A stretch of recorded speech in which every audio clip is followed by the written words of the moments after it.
It was supposed to be a simple, quiet trip. Myself, Jack, and my buddy Mark had been planning this for months. We were going to hike deep into the Alaskan wilderness. We had all the gear, all the maps, and the adrenaline running through our veins as we drove past the last signs of civilization. The further we got, the more the world outside the truck seemed to disappear into the endless forest and jagged peaks.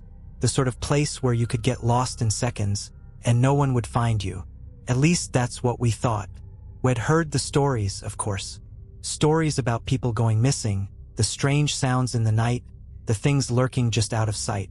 But we weren't those kinds of guys. We were tough, prepared. Nothing could happen to us. But what we didn't know was that there were things out there that didn't care how prepared we were. Things that don't play by any rules.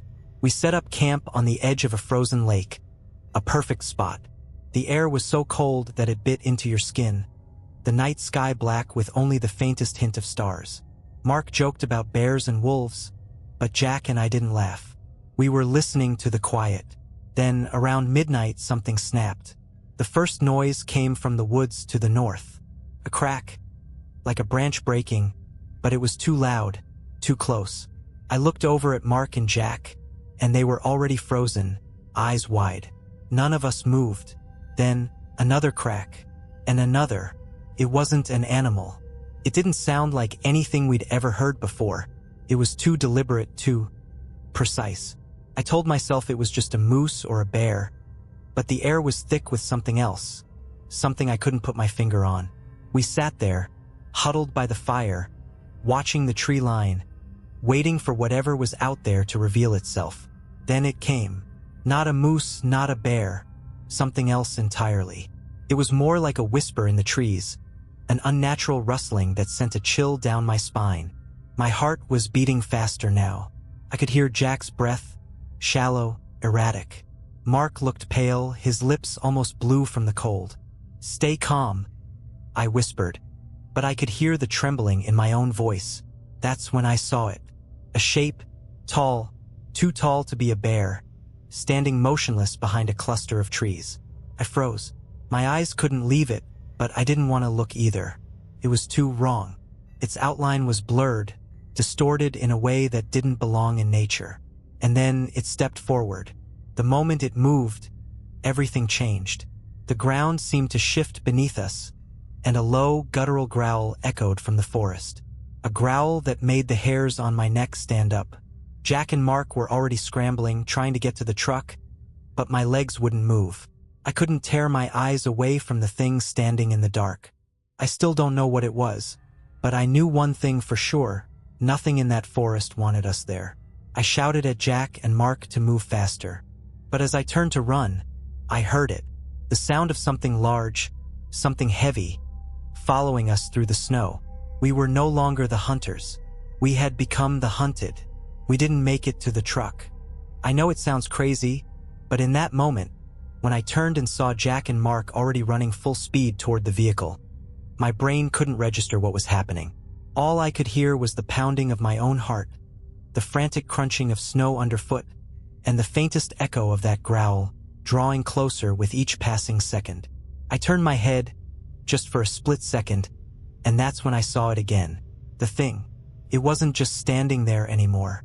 It was moving fast, like a shadow in the trees. The trees themselves seemed to bend, shift, as if the entire forest was alive, reacting to its presence.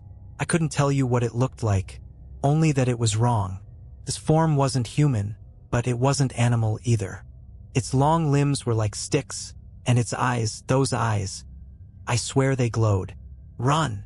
I screamed at the top of my lungs, and that's when I finally managed to move. I forced my legs into motion, pumping them as hard as I could, but I was already too far behind. Jack and Mark were ahead of me, but the thing wasn't focused on them. It was after me. I don't know how I knew, but I felt it. I could feel the ground shifting beneath my feet, the air thickening with something dark. It was coming for me, and there was no escape. I turned to look behind me again, and this time I saw the shadows closing in. The thing wasn't walking anymore. It was running. Its limbs twisted in unnatural ways, like the trees themselves had broken and reformed into something monstrous. couldn't breathe. My chest felt like it was caving in. My legs burned with exhaustion, but I couldn't stop. I kept running. Ahead of me, Jack and Mark were at the truck now. I could see their headlights cutting through the dark. But I wasn't going to make it. Not in time. Not with that thing right behind me. The sound of its movement was like the cracking of ice, sharp and jagged. Then there was a scream. Mark. It was a scream like I'd never heard before. High-pitched, pure terror. It was cut off abruptly. Silence fell over the camp like a thick blanket, smothering everything. I kept running, faster now, adrenaline forcing my feet to move. But in that silence, something inside me broke. I couldn't make sense of what was happening. I reached the truck. My fingers were numb from the cold, shaking uncontrollably as I fumbled with the door handle. Jack was inside, his face ghostly pale, his eyes wide with terror. "Get in!" he yelled. But there was something wrong with his voice. Something off. It didn't sound like Jack. I turned toward the forest, my heart in my throat. Mark was gone. There was no sign of him, just the eerie stillness of the woods. And that's when I realized the thing was still out there. It wasn't done with us. Jack reached over and yanked me into the truck. He slammed the door shut and started the engine in a panic, his hands trembling on the wheel. But as we pulled away, I couldn't shake the feeling that the creature was still watching us. I glanced in the rearview mirror and saw something that still haunts me. A pair of glowing eyes, just beyond the reach of the truck's headlights, staring back at me from the edge of the trees. We didn't talk the entire drive back. There was nothing to say. We knew. We were lucky to be alive. But we knew one thing for certain now. That thing, the thing in the Alaskan wilderness, it didn't let its prey escape. Not ever. We didn't speak much after the night in the forest, and I think we both knew why. The horror we'd witnessed wasn't something you could just shrug off. It wasn't some ghost story or an urban legend. It was real. Too real. And it was still out there, watching. The drive back to the nearest town felt like it took hours, though it was only about an hour away. The truck's headlights cut through the endless night, but I couldn't shake the feeling that the thing from the woods was following us. Always just out of sight, just beyond the edge of the beam. Jack was gripping the wheel so hard his knuckles were white. His eyes darted to the rearview mirror every few seconds, as though checking to make sure the road behind us was clear. But I could see the panic in his face. He wasn't checking for other cars. He was checking for something else. We didn't stop for gas. Didn't stop for anything. When we finally reached the town, Jack pulled into a gas station, his face pale and sweaty. He didn't say anything, just sat there, staring ahead through the windshield like he was waiting for something. Waiting for something that didn't belong in this world to finally catch up with us. I don't know how long we sat there in that truck. Time seemed to stretch, but eventually, Jack pulled himself together enough to turn off the engine and get out. I followed, still shaking, but the weight of what had happened, what we had barely survived, felt like it was suffocating me. We had to tell someone. We couldn't just go on like nothing had happened. Not after that. We went inside the gas station, and the clerk behind the counter, a middle-aged man with graying hair and a thick beard, barely looked up from his magazine as we entered. His eyes flickered to us for a moment, then back to the pages. But there was something about the way he looked at us that unsettled me. It wasn't a casual glance. It was more like he had been expecting us. "You boys look like you've seen a ghost," he muttered, his voice low and gravelly. Jack stiffened, his jaw clenched. You could say that, he replied, his voice tight. "You ever hear of something out there in the woods? Something that isn't, right?" The clerk didn't even blink. He set the magazine down slowly and stood up from behind the counter. For the first time, he looked directly at us, and there was a strange knowing in his eyes, like he'd seen things far worse than we could imagine. "You boys aren't the first to ask about that," he said softly. "The woods up north? Ain't no place for anyone to be fooling around. Too many stories, too many disappearances." Jack's grip tightened on the counter. "What kind of stories?" The clerk's gaze shifted to the window, his face suddenly tense. "People who go into those woods, they don't always come back. Some of 'em do, but not like they were. And some never come back at all. Couldn't breathe. What do you mean? What's out there? The clerk paused for a long time. The seconds stretched into minutes. Finally, he spoke, and when he did, his voice was barely above a whisper. I don't know what it is, he said, his voice quivering, but it doesn't want to be found. And if you've seen it, it's already watching you. You won't get rid of it that easily. I turned to Jack, but he was already backing away from the counter, his face pale as a ghost. I wanted to ask more, wanted to know everything, but I could see the fear in Jack's eyes, and I knew there was nothing more to be said.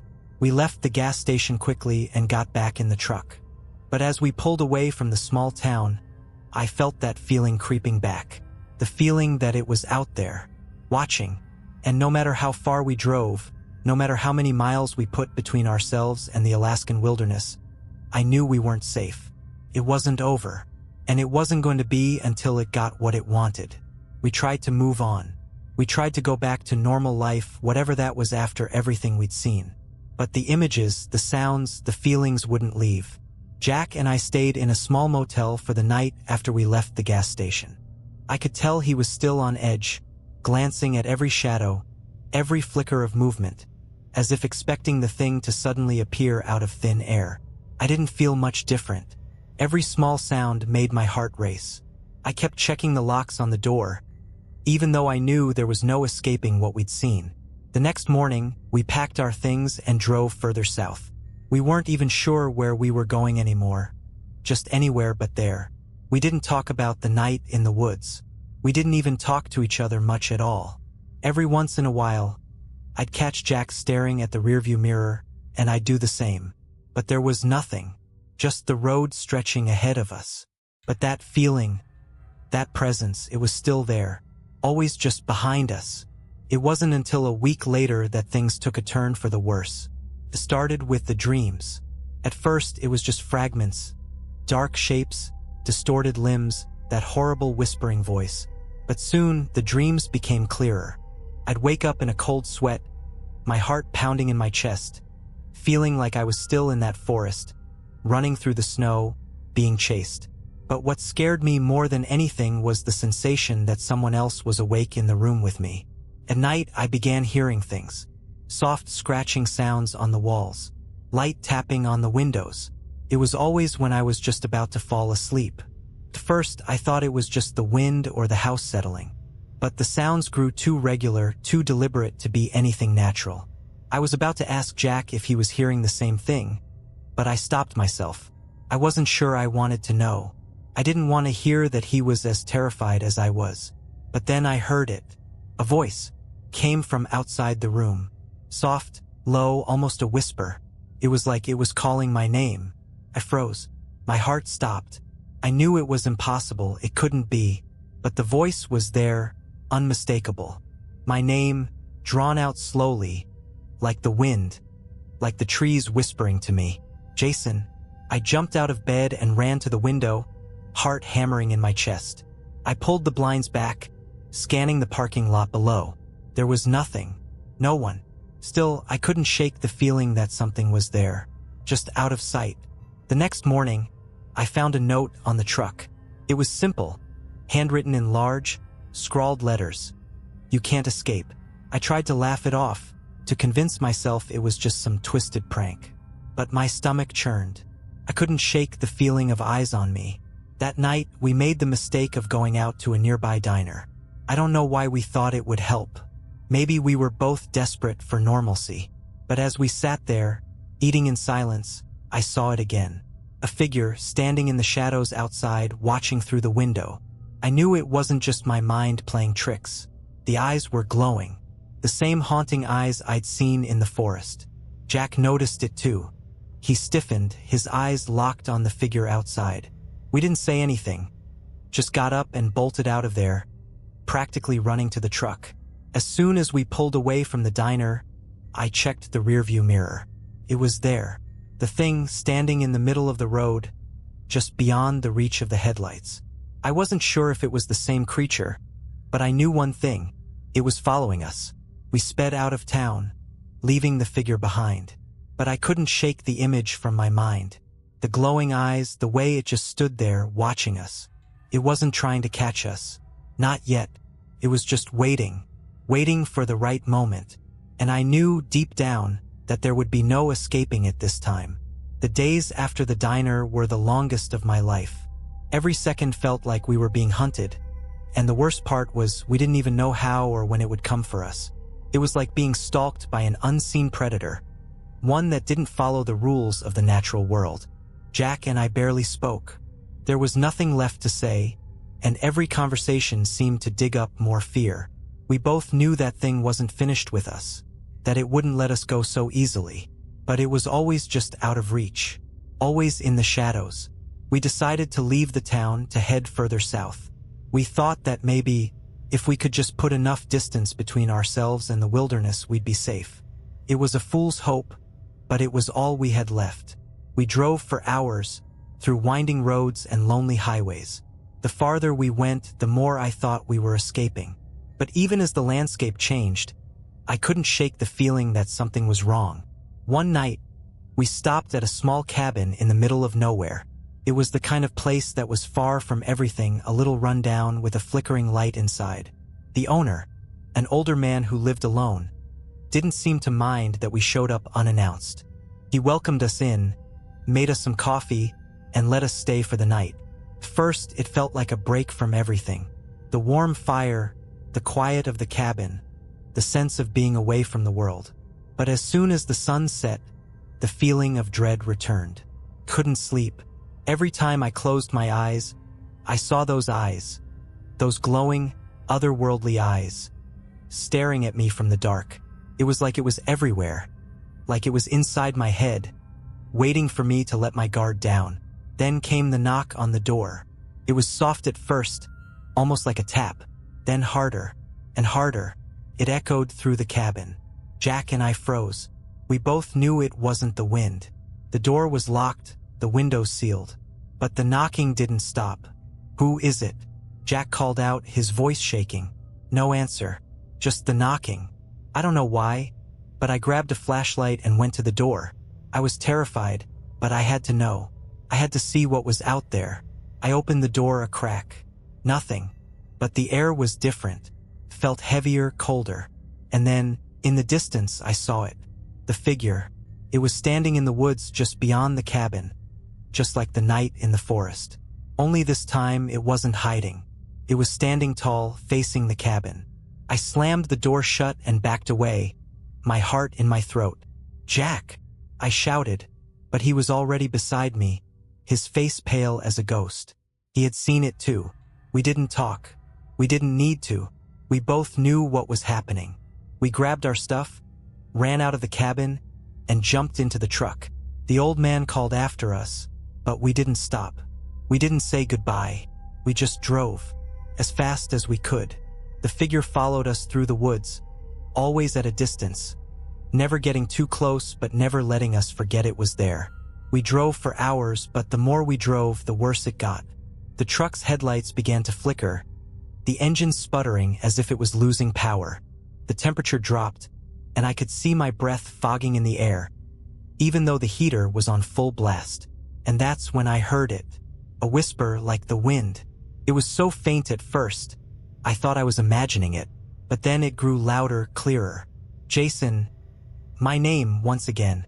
It was coming from the back of the truck. I didn't even have to turn around. I knew it wasn't Jack. "Jack?" I whispered, my voice barely audible. I was terrified to ask, but I had to know. "Did you hear that?" Jack didn't answer. He didn't even look at me. His knuckles were white on the steering wheel, and his eyes were locked straight ahead, as if he was trying to convince himself that if he didn't look, maybe it would go away. But I could see the fear in his face. He had heard it too. Then I heard the tapping, the same rhythmic tapping that had haunted me in the cabin. It was coming from the back of the truck now, like something was knocking from inside, tapping against the metal walls. I turned to look. Nothing, but I could feel it. Whatever it was inside the truck, watching us, waiting. I don't know how much longer I could take this. I was losing my mind. Felt like we were never going to escape. The thing was out there, and it was never going to stop. The road was endless, the darkness stretching out around us like a vast, suffocating blanket. We drove through the night, but it felt like no matter how far we went, we weren't getting any closer to safety. The whispers, the tapping, the cold, everything was closing in. Jack's hands were shaking on the wheel, but he kept pushing forward, his eyes wide and frantic. I couldn't tell if he was afraid of the thing outside or the thing that was slowly consuming his sanity from within. We were both on the edge. Then, just as the first light of dawn broke over the horizon, we saw it. The thing. It wasn't in the woods this time. It was right there in front of us, standing in the middle of the road. It didn't move, didn't flinch as we approached. It just stood there, waiting. Jack slammed on the brakes, the truck skidding to a halt just inches away from it. I could feel my heart pounding in my chest, every breath coming in short, shallow gasps. I turned to Jack, but he didn't even look at me. His eyes were locked on the thing, his face pale, his lips trembling. I don't know how I knew, but in that moment I understood. The creature had been waiting for us, not just to find us but to corner us, to force us into this final confrontation. I had no idea what to do. I wanted to scream, to run, to do something, but my body wouldn't move. I couldn't tear my eyes away from it. It was close now, just a few feet away from the truck, and I could see it more clearly than I had before. Its form was still distorted, like the trees had twisted and bent to create something unnatural. But its eyes, those eyes, they were real. They weren't glowing anymore. They were just eyes, human almost, but not. There was a depth to them that made my skin crawl, a knowing that made my blood freeze. "Jason," Jack whispered, his voice barely audible. I didn't answer him, couldn't, because in that moment, I knew something I couldn't explain. The creature wasn't there to kill us. It was there to take us. It stepped forward slowly, its limbs bending in ways that defied logic. It didn't make a sound, not even the rustling of leaves or snow. It was like it was made of air, moving through the world without disturbing it. And then, everything went silent. I don't know how much time passed. Maybe seconds, maybe hours. All I know is that I found myself standing outside the truck, my body moving like it wasn't my own. Jack was beside me, and I could see the same hollow look in his eyes. We were no longer in control. We weren't running anymore. We weren't even fighting. The creature reached out to us, its long fingers brushing against my cheek, cold as ice. And for the first time since this nightmare began, I understood. The creature wasn't just hunting us. It was part of us now. It had always been there, in the shadows of our minds, in the fears we tried to ignore.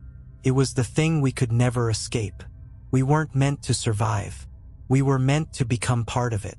We were the prey, but we were also the hunters, the ones who would carry the stories and the horrors with us, pass them on to the next unfortunate souls who wandered too far into the wilderness. And just like that, I was no longer Jason. I was something else. Something that would never forget the forest, the whispers, the thing in the dark. And now I'm telling you so you know what happens when you wander too deep, when you think you can escape the unknown. But it's already too late. It's always too late.